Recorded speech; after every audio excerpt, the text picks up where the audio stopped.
नमस्कार, कंज्यूमर अड्डा में आपका स्वागत है। आज के अड्डा में एक बार फिर से हम आपको अलर्ट कर रहे हैं कोरोना को लेकर।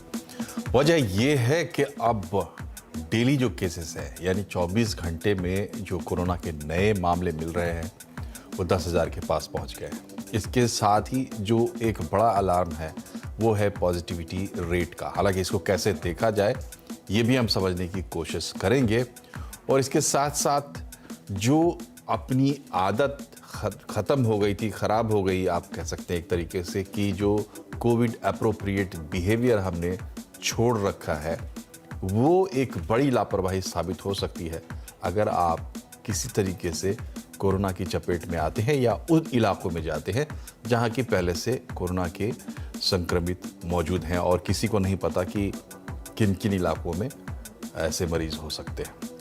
तो इन तमाम चीज़ों को ध्यान में रखते हुए एक बार हम अपने एक्सपर्ट्स से बात करते हैं और समझने की कोशिश करते हैं कि असली तस्वीर इस वक्त क्या है। जो आंकड़े दिख रहे हैं उनको कैसे समझा जाए, किस तरीके से डिकोड किया जाए, और हमारे लिए सबसे अच्छा रास्ता क्या होगा कोविड से लड़ने का। हमारे साथ जुड़ चुके हैं इंद्रप्रस्थ अपोलो अस्पताल के पल्मोनोलॉजी के medicine consultant doctor Akanksha Chawla Jain, general physician doctor Suyog Doshi और public health analyst doctor Sameer Bhati. आप तीनों का बहुत बहुत स्वागत है। सबसे पहले डॉक्टर आकांक्षा, जो इस वक्त पॉजिटिविटी रेट सुनने में आ रहा है, यानी जिसका आम आदमी मतलब ये समझता है कि अगर 100 लोगों को टेस्ट किया जाता है कोविड का, तो कितने उसमें से संक्रमित पाए जाते हैं।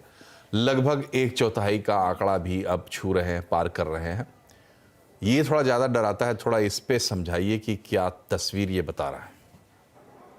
जी, कोविड के जो केसेस हैं, ये वायरल इन्फेक्शन जो चल रहा है, काफ़ी दिनों से चल रहा था। बट कोविड की टेस्टिंग अभी कुछ थोड़ी ज़्यादा करने लगे हैं हम for the last I think कुछ हफ्तों से। इसलिए कोविड के केसेस ज़्यादा सामने आ रहे हैं। सिम्प्टोमेटोलॉजी जो चल रही है, अभी रिसेंटली आप सुन रहे होंगे इन्फ्लुएंजा इन्फेक्शंस भी काफ़ी चल रहे थे। तो वायरल इन्फेक्शंस चल रहे हैं पिछले 2-3 महीने से। टेस्टिंग अभी रिसेंटली कोविड की फिर से बढ़ गई है, इसीलिए सडनली नंबर ऑफ केसेस अचानक से राइजिंग ट्रेंड में दिख रहे हैं। नंबर जो बढ़ता हुआ नजर आ रहा है वो इसलिए भी है बिकॉज टेस्टिंग दोबारा से कोविड की शुरू कर दी गई है, जो अभी तक हम उतनी फ्रीक्वेंटली नहीं कर रहे थे पर से। जी जी डॉक्टर, तो ये पॉजिटिविटी रेट का चक्कर हम समझना चाह रहे थे कि ये जो 25% के आसपास पहुंच रहा है, क्या इसका मतलब ये है कि ज़्यादातर वैसे लोग टेस्ट के लिए जा रहे हैं जिनमें ऑलरेडी कुछ सिम्टम्स है, इस वजह से पॉजिटिविटी हाई है, और आगे भी जो कोविड जो के साथ जो हमारा जो जीवन बीतने वाला है उसमें हम हाई पॉजिटिविटी रेट के लिए तैयार हैं, क्योंकि पहले 10% में तो बहुत बड़ा आंकड़ा मानते थे हम। जी, कोविड इज हमारी लाइफ का ना अब एक डिजीज, जैसे बाकी के इन्फ्लुएंजा इन्फेक्शंस और हर साल जो वायरल इन्फेक्शंस होते हैं, इस तरह से हमारी लाइफ का एक पार्ट बन चुके हैं। कोविड-19 भी अब एक लाइफ का एक ये डिजीज है जो एक पार्ट बन चुका है। टेस्टिंग सडनली और नंबर ऑफ राइज जो आप पॉजिटिविटी रेट कह रहे हैं जो सडनली बढ़ गया है, वो इसीलिए बढ़ गया है बिकॉज अभी रिसेंटली नंबर ऑफ केसेस जो इन्वेस्टिगेशन कर रहे हैं हम दोबारा से, कोविड टेस्टिंग जो कर रहे हैं दोबारा से, वो अचानक से बढ़ गई है। इस वजह से पॉजिटिविटी केसेस, तो कोविड चल ही रहा है, COVID has always been there, COVID खत्म नहीं हुआ था, बट कोविड की टेस्टिंग इसलिए बंद कर दी थी बिकॉज कोई सिवियरिटी नहीं थी, फ्लू लाइक इलनेस थी। अब अचानक से क्योंकि नंबर ऑफ पेशेंट्स जो सफर कर रहे हैं वो बहुत ज्यादा था, तो इसलिए कोविड टेस्टिंग दोबारा रीस्टार्ट किया, और उस वजह से जब नंबर ऑफ पेशेंट्स पॉजिटिविटी ज्यादा आ रही तो पॉजिटिविटी रेट बढ़ गया है बिकॉज टेस्टिंग बढ़ा दी है ना। टेस्टिंग हो ही नहीं रही थी बीच में, कोविड कुछ टेस्ट कर ही नहीं रहे थे। इनफैक्ट बीच में पिछले महीने तो जब इन्फ्लुएंजा इतना कॉमन चल रहा था तो इन्फ्लुएंजा की टेस्टिंग इनफैक्ट ज्यादा हो रही थी, कोविड टेस्टिंग तो तब भी नहीं हो रही थी। फ्लू लाइक इलनेस तो चल ही रही है पिछले 3-4 महीने से दोबारा से। जी, पॉजिटिविटी रेट उस वजह से ज्यादा है, not because suddenly cases Covid के अचानक से बहुत बढ़ गए हैं। ठीक है डॉक्टर दोषी, ये बताइए कि जो डॉक्टर आकांक्षा ने भी बताया कि अब ये हमारे लाइफ का पार्ट तो बन चुका है, लेकिन जिस तरीके से पैंडेमिक हुआ और उस समय ये ऐसा सुनने में आ रहा था कि कुछ साल लगेंगे, शायद 5-6 साल का डेटा जब आ जाता है उसके बाद ये ज़्यादा प्रेडिक्टेबल हो जाता है। हम ये समझना चाहते हैं कि असल में कोविड हमारे लाइफ में, मतलब भारत में, किस स्टेज में अब पहुंच गया है? क्या वो कमज़ोर हो गया है और अब उसका प्रभाव कम हो गया है, कम हो रहा है धीरे धीरे, या कुछ और संकेत हैं जो अभी हम देख रहे हैं कि एक बार फिर से 45-50 हज़ार का केस लोड हमारे ऊपर हो गया है?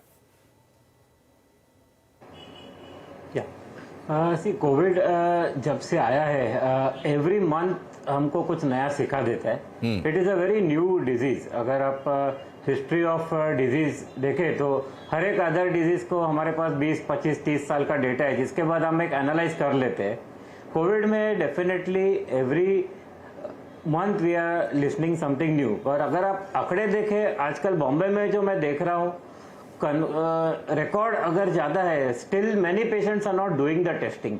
रैपिड एंटीजन कॉमनली किया जाता है, बट आरटी-पीसीआर कम पेशेंट करते हैं।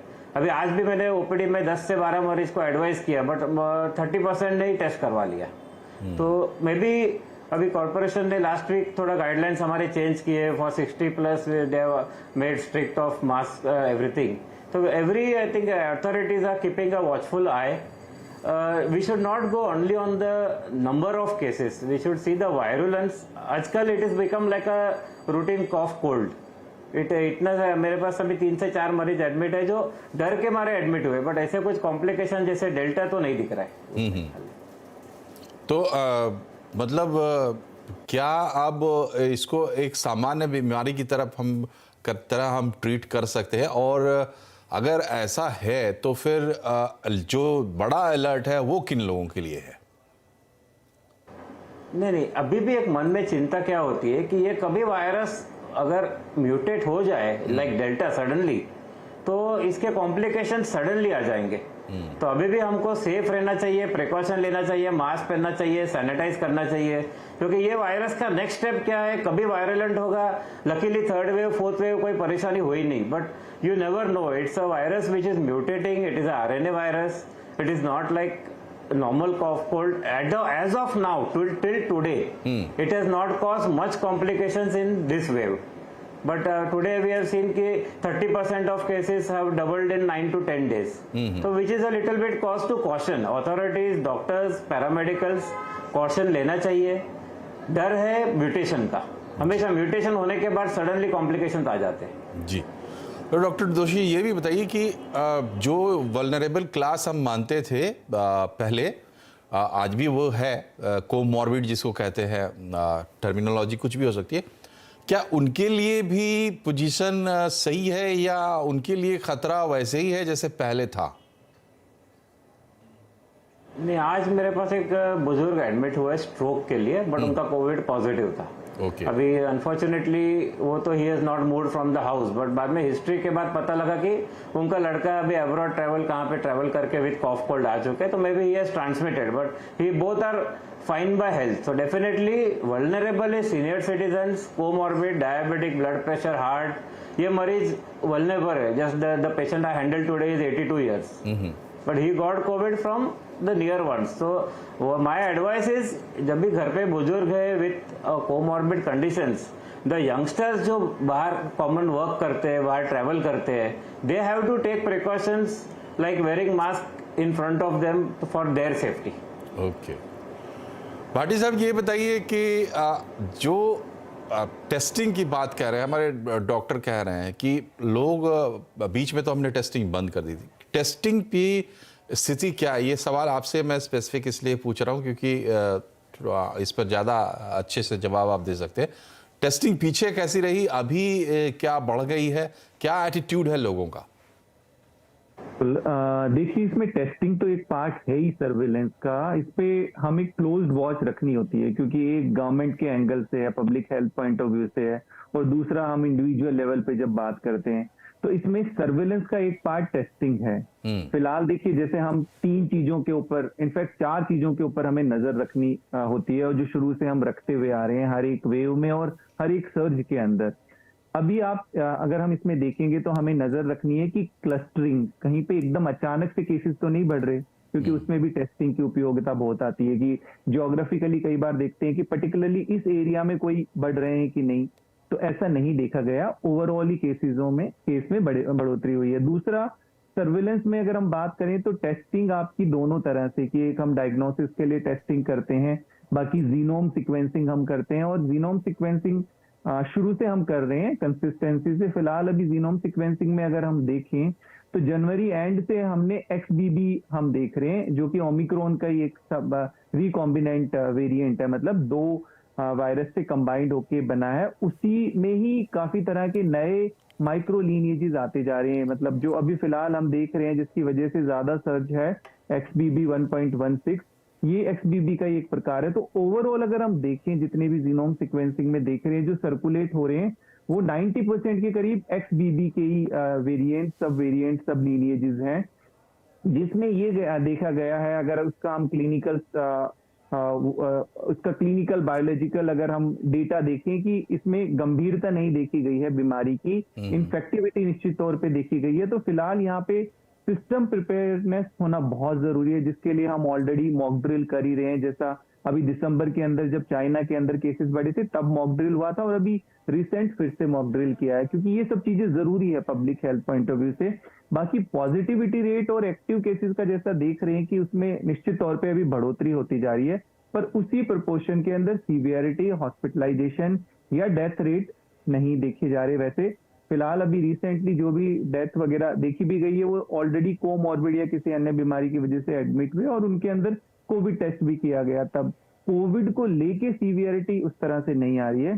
फिलहाल ये बहुत ज्यादा जरूरी है इसके अंदर देखें हम कि म्यूटेशन नया रोज आता है, नई तरह के रोज नए लीनिएज डिटेक्ट होते हैं, क्योंकि ये तो एक बायोलॉजिकल फिनोमिना है, वायरस सर्वाइव करने के लिए म्यूटेट होता रहेगा। पर पिछले 15 महीने के अंदर हम देखें, क्योंकि पिछली साल जनवरी के अंदर जो है ओमिक्रॉन डिटेक्ट हुआ था, तब से ओमिक्रॉन के 400 से ज्यादा म्यूटेट आ चुके हैं, नई तरह के वेरिएंट्स आ चुके हैं। तो डेफिनेटली इसलिए हम इसमें बात कर रहे हैं कि पैनिक करने की जरूरत नहीं है, बट हाँ ये जरूरत है कि सर्विलेंस जरूरी है, बिकॉज वायरस तो ये नया ही है जैसा भी हम बोले।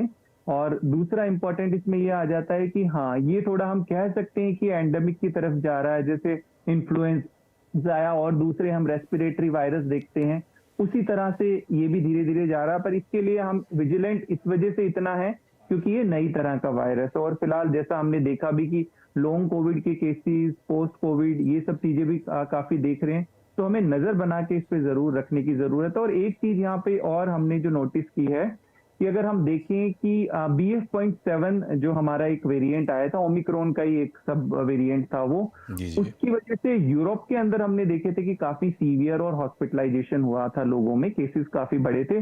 पर इंडिया के अंदर BF.7 से उस तरह से सीवियरिटी नहीं देखी गई। तो इस वजह से हमें लोकल लेवल पे सर्वेलेंस करते रहना बहुत ज्यादा जरूरी है कि कौन सा वेरिएंट कहां पर किस तरह से बिहेव कर रहा है। तो इसी वजह से ये सब चीजें प्रोएक्टिव तरीके से गवर्नमेंट की तरफ से की जा रही हैं। जी डॉक्टर आकांक्षा, ये बताइए, लोगों में थोड़ा सा कंफ्यूजन रहता है कि हमारे ओवरऑल हेल्थ पे क्या असर हुआ कोविड का, जो लोग इन्फेक्ट हुए, और जो वैक्सीन को लेकर भी तमाम तरह की आशंकाएं लोगों के मन में चलती है। फ्रेटर्निटी में इसको लेकर क्या सोच है? आप लोग किस हद तक कितना समझ पाए हैं कोविड के इम्पैक्ट को जनरल हेल्थ पे? कोविड जिनको बहुत माइल्ड डिजीज रहा है या बहुत सिवियरिटी नहीं थी, काफी लोग उससे रिकवर किए हैं, और पोस्ट कोविड कॉम्प्लिकेशंस या लॉन्ग कोविड वाली चीजें उनमें कम थी। कुछ उनमें से भी पेशेंट्स थे जिनको पोस्ट कोविड या लॉन्ग कोविड परसिस्टेंट सिम्टम्स या सीजन चेंज में एलर्जीज, एयरवे सेंसिटिविटीज ज्यादा होने लगी थी इन द सब्सिक्वेंट ईयर, इसके अगले साल या कुछ महीनों तक। जिन्होंने ज्यादा सफर किया है या जिनको ज्यादा सिवियरिटी थी डिजीज की, ऑफ कोर्स उनमें से कुछ ऐसे हैं जिनको काफी सिवियर डिजीज हुआ था and post Covid complications, post Covid infections, जिनका लॉन्ग स्टे था हॉस्पिटल में, जो वेंटिलेटर पर भी गए थे, कुछ ऐसे पेशेंट्स भी हैं। तो सिवियरिटी जिनकी बहुत ज्यादा थी, वो पेशेंट्स में long standing Covid, long standing lung disease काफी रिकवर भी किए हैं, बट काफियों में प्रॉब्लम रही है। पोस्ट कोविड जिनको सिवियरिटी ऑफ डिजीज ज्यादा थी, उनमें long admissions, long standing dose मतलब प्रोलॉन्ग्ड डोजेज ऑफ स्टेरॉइड्स और ये सब की वजह से भी तरह तरह के इन्फेक्शंस और ये सब भी हमने देखा था। बट लास्ट 1 साल में 1.5-2 साल में जो कोविड हमने अब देखा है, जो ओमिक्रॉन के बाद से हुआ है, उसके बाद से कोविड पर से जो सिवियरिटी है या लॉन्ग कोविड वाले जो कॉम्प्लिकेशंस थे या पोस्ट कोविड जो पेशेंट्स को प्रॉब्लम रही हैं, वो उतनी ज्यादा नहीं थी। जो वो वाली चीजें परसिस्टेंस ज्यादातर हमने डेल्टा के बाद देखी है। डेल्टा के बाद काफी लंबे समय तक, इनफैक्ट 1 से 1.5 साल तक वो चलता रहा। कुछ पेशेंट्स को अभी भी प्रॉब्लम है, ऐसा नहीं है। तो जिनको ज्यादा सिवियर डिजीज था उन्हीं को ज्यादा प्रॉब्लम है या पोस्ट कोविड परसिस्टेंस रही है। कमी थे जिनको माइल्ड डिजीज के बाद इश्यूज रहे। As far as vaccination is concern, vaccination हमारी फ्रेटर्निटी में जो कई चीजें कही गई हैं कि कॉम्प्लिकेशंस हुई हैं कोविड के बाद, लोगों को वैक्सीनेशन लेने के बाद पर से कुछ प्रॉब्लम्स देखी गई हैं। पर as far as the medical fraternity is concern, हमें लगता है वैक्सीनेशन ने definitely it has protected from getting a severe disease. आपने देखा डेल्टा के बाद जो ऑफकोर्स वायरस में म्यूटेशंस हुई, सिवियरिटी में चेंज हुआ, बट डिजीज प्रेजेंटेशन पर से भी तो चेंज हुई। काफी लोग वैक्सीनेटेड थे जब तक ओमिक्रॉन, और ओमिक्रॉन के बाद जितने वेरिएंट्स आए हैं। प्रिवेंटिव डेफिनेटली नहीं है बट प्रोटेक्टिव तो जरूर है। तो मेरे हिसाब से वैक्सीनेशन जरूरी बिल्कुल था, एंड वैक्सीनेशन ने अपने जो बेनिफिट्स दिए हैं वो बहुत से लोगों को उसका बेनिफिट जरूर। कॉम्प्लिकेशंस हर ड्रग का, हर मेडिसिन का कुछ ना कुछ कॉम्प्लिकेशन होता है। कुछ लोगों में कॉम्प्लिकेशंस देखे भी गए हैं। मेरे हिसाब से वो परसेंटेज उतनी ज्यादा नहीं है कि हम कॉम्प्लिकेशंस की वजह से वैक्सीनेशन को अवॉइड करते या वैक्सीनेशन नहीं देते। That was a must, and I am sure that जिन्होंने नहीं लिया है या जिनके अभी भी बूस्टर्स बाकी हैं उनको बूस्टर जरूर लेना चाहिए। काफी लोग ऐसे हैं जिन्होंने अपने बूस्टर डोजेस नहीं लिए हैं अभी भी। जी, तो इसमें कोई दो राय नहीं कि वैक्सीन ने हमारी मदद की है, और मदद कई तरीके से की है, चेन तोड़ने में की है और इंडिविजुअली हमें भी सुरक्षित रखने में की है। यहाँ एक छोटे से ब्रेक के लिए हम रुक रहे हैं। ब्रेक के बाद हम लौटेंगे तो आप ये समझने की कोशिश करेंगे कि आम इंसान को, हमारे आपके जैसे लोगों को क्या करना है, और वैक्सीन को लेकर अब सही अप्रोच क्या हो सकती है हमारी आपकी, जो WHO ने सजेस्ट किया है या जो हमारी सरकार कह रही है, उसके हिसाब से हमारे डॉक्टर्स क्या सजेस्ट करते हैं। एक छोटे से ब्रेक के बाद एक बार फिर से आपका स्वागत है। आज कंज्यूमर अड्डा में हम बात कर रहे हैं कोविड की, और कोविड से आपको अलर्ट कर रहे हैं क्योंकि एक बार फिर से केसेस बढ़ रहे हैं तेज़ी से, और बहुत हाई पॉजिटिविटी रेट देखने को मिल रहा है। डॉक्टर भाटी, ये बताइए कि जो WHO का जो एक बीच में आया था सजेशन एडवाइजरी, उसमें ये कहा गया था कि जो कोमॉर्बिड लोग हैं उनको खास करके जोर दे के वैक्सीन दिया जाए। बहुत से लोगों का बूस्टर बाकी है, बूस्टर बहुत से लोगों ने लिया ही नहीं। जिन्होंने लिया उनमें भी बहुत से लोगों का बहुत लंबा अरसा हो गया है। वैक्सीन को लेकर अभी क्या सही अप्रोच है? बिल्कुल बिल्कुल, देखिए वैक्सीन के लिए अगर बात करें तो 3 ग्रुप खास तौर पे, स्पेसिफिकली जो एल्डरली लोग हैं, हमारे बुजुर्ग, क्योंकि ओवरऑल वैक्सीन जो बूस्टर का डेटा है वो 28 से 30% के करीब लोगों ने ही लिया है, तो काफी कम रहा है बूस्टर। एल्डरली प्लस जो कोमॉर्बिड है, जिनको पहले कोई गंभीर बीमारियां हैं या इम्यूनो कॉम्प्रोमाइज्ड वाले जो लोग हैं, क्योंकि जो एल्डरली लोग भी हैं उनमें थोड़ा सा डेटा ज्यादा है पर वो भी 45% है, तो उनका वैक्सीनेशन होना बहुत ज्यादा जरूरी है। क्योंकि जो थोड़ा प्रॉब्लम हम देख भी रहे हैं फिलहाल, वो इम्यूनो कॉम्प्रोमाइज्ड या एल्डरली लोगों के अंदर ही देखी गई है। बाकी अगर एक हेल्दी ग्रुप की बात करें हम, तो उनका जिस तरह से वैक्सीनेशन हुआ है, 2 डोज ली है, नेचुरल इन्फेक्शन भी उनको हुआ है, क्योंकि सीरो पॉजिटिविटी में देखा था कि 80% से ज्यादा लोग फिर ओमिक्रॉन से भी संक्रमित हो गए थे, तो डेफिनेटली उनको नेचुरल इन्फेक्शन और हाइब्रिड इम्यूनिटी बनी हुई है। और बच्चे भी जो 12 साल से नीचे तक का था, उनमें भी 90% के करीब सीरो पॉजिटिविटी, तो उनमें भी इम्यूनिटी नेचुरल निश्चित तौर पर बनी हुई है। इस वाले ग्रुप के ऊपर जो बताए 3 ग्रुप, इनको निश्चित तौर पे अगर बूस्टर नहीं लिया है तो उनको हमें प्रोएक्टिवली बूस्टर जरूर देना चाहिए। जी, डॉक्टर दोषी, ये बताइए कि कितने दिन अगर हो गए हैं, या जैसे डॉक्टर भाटी बता रहे हैं कि आपकी जैसे आपको इन्फेक्शन भी हुआ था, फिर आपने इंजेक्शन भी ले लिया, तो मतलब अपना वैक्सीन तय कैसे करें कि हमें वैक्सीन लेना है या नहीं लेना है? मैं एक इम्पोर्टेंट कमेंट करना चाहूँगा कि इंडिया का जो वैक्सीनेशन प्रोग्राम था, इतना बढ़िया था। उसी के कारण अगर आप पूरे वर्ल्ड को कंपेयर करें, यूएस वेस्टर्न कंट्रीज, तो our recovery rate was the best. जी। बट उसमें भी एक लिमिटेशन है। जैसे मान लो वी हैव गिवन, जब हमने 2 वैक्सीन दिए थे कोविशील्ड, तभी कुछ मरीज हमारे अब्रॉड गए, वहां पे अमेरिका में उनको फाइजर मिल गया तो उन्होंने 3rd या 4th बूस्टर लिया। इसके बावजूद वो मेरे पास आके कोविड के साथ डेल्टा वेव में कॉम्प्लिकेशंस के साथ एडमिट हो चुके हैं। जी। तो एक पॉइंट स्ट्रेस करना चाहूंगा, यस, वैक्सीनेशन से the number of infective cases definitely come होने वाले हो जाएंगे। बट अभी ऐसा कोई डेटा अवेलेबल नहीं कि तुम मान लो 3 या 4 या 5 बूस्टर लो, उसका लॉन्ग टर्म साइड इफेक्ट क्या होगा। This is a point to ponder. Okay. We have seen कि जिसको ब्लड क्लॉटिंग की टेंडेंसीज है, आफ्टर 4th और 5th वैक्सीन, मे बी वो कोइंसिडेंस होगा, but they have got admitted under me for heart attacks. तो definitely yes, vaccination has help our government, hats off to the medical system. हमको भी doctors को जो free hand मिला था COVID में, we have given interesting results based on the free hand to use medicine at will. जी। But अभी जो लॉन्ग कोविड, ये सब अनएंडिंग स्टोरी है। Yes, 1 or 2 boosters, but after that unless the authorities के पास डेटा होगा, मे बी उसके बाद ही वो एडवाइस करेंगे whether 3rd, 4th, 5th booster is safe on a long term basis. चलिए, तो समय चूंकि ख़त्म हो गया। आप तीनों का बहुत बहुत शुक्रिया हमारे साथ जुड़ने के लिए और अपने वैल्यूएबल कमेंट्स देने के लिए। और अंतिम बात यह है कि अगर आप अपना बचाव कर लेते हैं तो सबसे बेहतर तरीका होगा फिलहाल कोविड के खिलाफ स्ट्रैटेजी में। बाकी अथॉरिटीज़ को जो करना है वो अथॉरिटीज़ कर रही हैं। कार्यक्रम में फिलहाल इतना ही। नमस्कार।